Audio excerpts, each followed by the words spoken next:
네, 계속해서 한 주간의 이슈도 살펴보도록 하겠습니다. 네, 승재현 형사법무정책연구원 연구위원 모셨습니다. 안녕하세요. 네, 안녕하십니까. 네. 자, 방금 리포트에도 나왔습니다만 이 아파트 내 아내와 두 아들을 살해한 혐의를 받고 있는 이 세모자 살인 사건.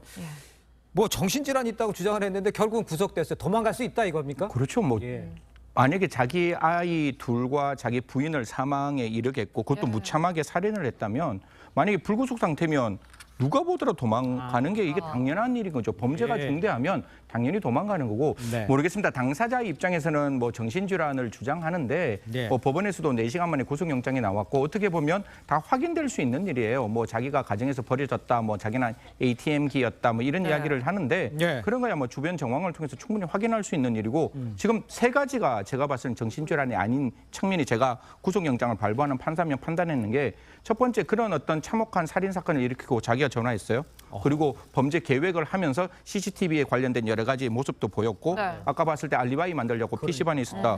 그러면 이것만큼 지능적이고 치밀한 범죄 계획을 했는데 이게 어떻게 정신질환자의 행동인지 분명히 법원도 그 부분에 대해서는 정신질환의 부분에 대해서는 의심이 있었고 예. 구속영장을 발부했다라는 말씀드리겠습니다. 알겠습니다. 말씀하신 것처럼 계속 횡설수설하는 모습을 좀 보이는 것 같은데 네. 그런데 이 구속된 피의자에 대해서 경찰은 신상 정보를 공개하지 않기로 했거든요. 이건 어떻게 된 거예요? 뭐 경찰에서는 이런 이야기합니다. 2차 가해, 유족 그러니까 가족 간의 살인 사건이기 때문에 유족들에 대한 2차 가해가 있다. 이렇게 이야기를 하는데 네. 제가 그 신상 공개되는 요건이 4가지입니다. 간단하게 말씀드리면 범죄가 잔혹하고 예. 두 번째 충분한 그런 증거가 있고 국민의 알 권리를 충족하고 재범을 예방하고 범죄를 예방하고 그 사람이 청소년 보호법상 청소년이 아닐 것 이건데 첫 번째, 두 번째, 네 번째는 그냥 객관적인 사정이에요. 이게 정말로 잔혹한 범죄였느냐, 증거가 있느냐, 예. 청소년 그 보호법상 청소년이 아니냐 이거는 팩트로 나올 수 있는데 지금 경찰은 이렇게 얘기하는 거예요. 이게 알 권리, 국민의 알 권리와 뭐 충족되지 않는다라고 이야기를 하는데 네. 재범 위험성과 관계가 없다고 이야기하는데 그 부분은 가치 판단이 문제인 거거든요. 그러면 경찰에서 그렇게 가치 판단했다면 그런 가치 판단을 좀 더 객관적이고 집단 이성을 통해서 확인할 수 있는 게 그 신상공개 심의위원회라는 곳이 있습니다. 네. 그러면 거기에 물어서 정말로 우리는 이렇게 생각하지만 지금 여러분 국민 일반들 그러니까 그쪽에 나오는 심사위원들께서는 어떻게 생각하시는지 물어봐야 되는 거고 여기에 경찰이 4명이나 들어가요. 그러면 충분히 거기서 갑론을박을 해서 정말 국민의 알 권리를 충족할 수 있는지 정말 재범의 위험성이 없는지 그다음에 범죄 예방에 효과가 없는지는 예. 그렇게 따져야지 있는 위원회 판단하지 않고 가치 판단을 경찰이 선행적으로 하는 것은 예. 제가 봤을 때 들쭉날쭉한 판단을 가져올 수밖에 없는 것이다. 예. 바로 이러한 가치 판단은 신상공개위원회의 심의를 거치는 게 필요하지 않을까라는 말씀드리겠습니다. 알겠습니다. 근데 이게 처벌이 어떻게 되는지가 궁금한데 이제 가중 처벌이 안 된다? 이거는 무슨 셈입니까? 이 부분도 제가 좀 정확하게 말씀을 드리는데 전속살인죄는 전속살인죄라는 게 존재를 해요. 그러니까 신분인 아버지나 어머니를 살해하면 사형 무기 그러니까요. 7년 이상의 징역인데 예. 지속살인죄는 없는데 혹시 앵커 기억나시는지 모르겠지만 그 아이를 사망에 이르게 했을 때 종래는 아동학대 처리 특례법상 아동학대 치사밖에 없었어요. 근데 지금은 아동학대 살인죄를 만들었거든요. 그러면 아이를 숨지게 만드는 거는 명백한 학대잖아요. 그렇죠. 학대를 통해서 사망에 이르게 했기 때문에 아동학대 처리 특례법상 분명히 그때도 제가 국회 공청에서 진짜 피가 나오도록 노력했는 건데 예. 아동을 학대해서 살해를 하면 사형 무기 7년 이상의 징역에 해당될 수 있습니다.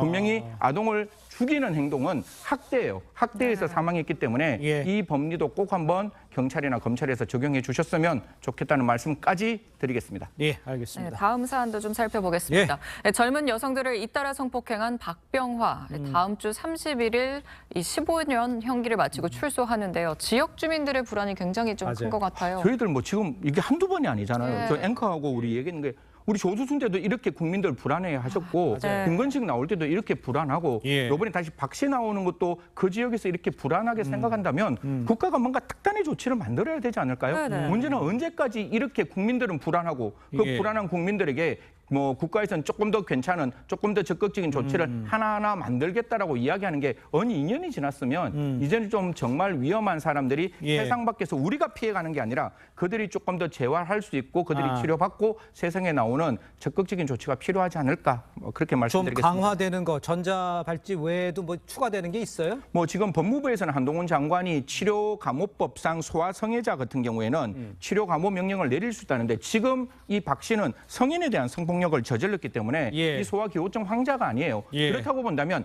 정말로 재범의 위험성이 있는 사람들은 세상에 나오는 게 아니라 친사회적인 시설에서 그들의 예. 재범 위험성을 낮출 수 있는 보호수용제도 진짜 적극적으로 한번 검토하는 것 필요하지 않을까. 이게 이야기조차도 안 하는 게 저는 너무 이상한 거예요. 이게 이야기에서 공론화시켜서 안 되면 그 다른 제도를 만들 수 있는데 아예 이 이야기가 나오지 않는 것 자체가 그러니까요. 저는 문제라고 생각하고 국민이 이렇게 불안하게 생각한다면 국가에서는 적극적인 조치를 강구할 의무가 있다라는 말씀까지 드리겠습니다. 알겠습니다. 지금 언급해 주신 대로 뭐 주두순, 김근식 막 이러는데 좀 특단의 대책을 좀 마련해 주는 것이 좀 필요해 보입니다. 좀 더 세밀하게 꼼꼼하게 좀 점검을 해 주시기를 부탁을 드리고요.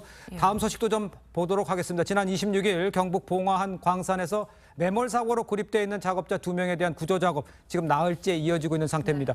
지금 상태는 어떻습니까? 구조 상태. 지금 상태 사실 뭐 소방당국에서는 이렇게 이야기를 해요. 네. 그 들어가는 통로가 여러 개다. 여러 가기 네. 때문에 산소가 들어갈 수 있는 확률도 충분하고 그렇기 때문에 생존 가능성이 있는 게 확실하다라고 이야기를 하면서 예. 지금 이제 가는 게 1시간에 1m 정도가 들어갈 수 있는데 예, 네. 지금 구조하는 그 장소 매몰되었다고 추정하는 장소까지는 네네. 기본적으로 앞으로 한 16시간 정도 한 하루나 이틀 정도가 더 걸린다고 이야기를 해요. 예. 예. 그래서 대통령께서도 모든 가용 인력과 모든 가용 자원을 다 활용하라고 말씀하셨으니까 네. 이 부분에 대해서 안전하게 그분들을 구축할 수 있도록 최선을 다해 주셨으면 좋겠다는 말씀 드리겠습니다. 그렇습니다. 물론 정확한 사고 원인은 조사 중이지만 예. 지금까지 나온 사고와 관련된 좀 경과 이걸 좀 지켜보면 원인이 뭘까요? 그리고 사실 저도 이 사건 보면서 이 지금 업체가 이미 한 명이 사망해서 중대재해처벌법상 지금 조사를 받고 있는 과정에서 다시 이런 일이 일어났는데 언제나 우리가 사고는 막을 수 없지만 예. 그 사건이 되는 것은 막을 수 있는 거예요. 왜냐하면 이미 인과관계가 있었고 이게 어떻게 원인이 나온지를 살피면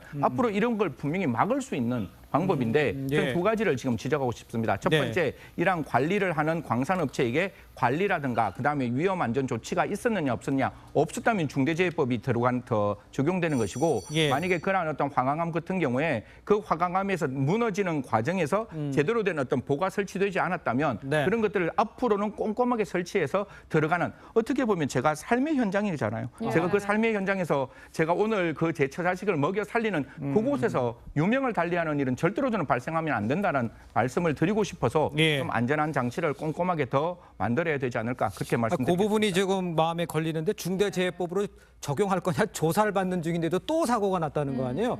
아 이거 불감증 아니에요? 그러니까 제가 이게 뭐 모르겠습니다. 그 업체에 대해서 제가 뭐 갑론을박을 할 수는 없지만 네. 일단 14시간 이후에 119 신고했다는 점이 보이거든요. 아이고, 예. 그러니까 자기 스스로 이걸 뭔가 처리하겠다고 생각했는 부분이 있을 것 같아요. 예. 그러면 제가 봤을 때 이 후진국형 이런 어떤 노동자, 근로자의 사망을 막기 위해서는 예. 처벌도 중요하지만 그 안전 조치가 훨씬 더 중요하지 않을까라는 말씀으로 오늘 갈무리하도록 하겠습니다. 알겠습니다. 예.